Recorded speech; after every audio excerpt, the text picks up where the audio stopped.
தலைமைச் செயலகத்தில் செய்தியாளர்களை சந்தித்த பால்வளத்துறை அமைச்சர் ராஜேந்திர பாலாஜி பால் கெட்டுப் போகாமல் இருக்க வேதிப்பொருட்களை சில நிறுவனங்கள் கலப்பதாக குற்றம் சாட்டினார். கருவறையில் இருக்கிற பிள்ளைகளிருந்து கல்லறைக்கு போற முதியோர் வரைக்கும் சாப்பிடக்கூடியது பால். அந்த பாலில் சில தவறு நடக்குதுன்னு சொல்லி எனக்கு தகவல் வந்துகிட்டு இருக்கு. இதை விசாரிச்சு பார்க்கல, இந்த விசாரணையில் உண்மை இருக்கு. இதை அந்த பால் உற்பத்தி பால் கம்பெனி நடத்துறாங்கல்ல, பிரைவேட் கம்பெனிக்காரங்க மனசாட்சிக்கு தெரியும் நம்ம தப்பு பண்ணுறோம், நம்ம கெமிக்கலை கலக்கிறோம்னு அவங்களுக்கு தெரியும். அவங்களா தடுத்து நிப்பாட்டிக்கிறோம், இல்லைன்னா அரசாங்கம் தடுக்கும், நடவடிக்கை எடுக்கும். தனியார் நிறுவனங்கள் பாலில் வேதிப் பொருட்களை கலப்பதை உறுதி செய்ய ரகசிய குழுக்கள் அமைக்கப்பட்டுள்ளதாக பால்வளத்துறை அமைச்சர் ராஜேந்திர பாலாஜி தெரிவித்தார். இது கண்டறியப்பட்டால் குற்ற நடவடிக்கை எடுக்கப்படும் என அவர் எச்சரிக்கை விடுத்தார். பால்வளத்துறையில் இருக்கிற அத்தனை டீமுமே ரகசியமாக வேலை பார்த்துட்டு இருக்கு. எல்லாத்தையும் முடுக்கி விட்டாச்சு. ரிப்போர்ட் வந்துடும், சீக்கிரம் வந்துடும். ஒரு வாரத்துக்குள்ள எங்களுக்கு அது கிடைச்சிடும். இல்லை எல்லாம் கன்ஃபார்ம் பண்ணியாச்சுன்னா அந்த கம்பெனியை மூடிடுவோம்.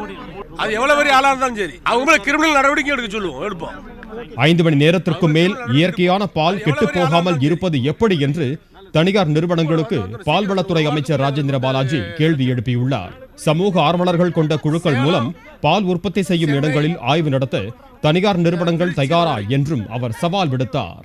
இப்ப நான் பகிரங்கமா சொல்றேன், பால் கம்பெனிக்காரங்க நேரம் அவங்க பால் பண்ணைக்கு கூட்டு போய் ஒரு சமூக ஆர்வலர் 10 பேரை கூட்டு போய் எங்ககிட்ட எந்த தப்பு நடக்கல, எங்க பாலை பிச்சிருக்கோம், பால் இந்த 5 நாள் கெடாம இருக்குன்னு நிரூபிக்கிட்டவங்க.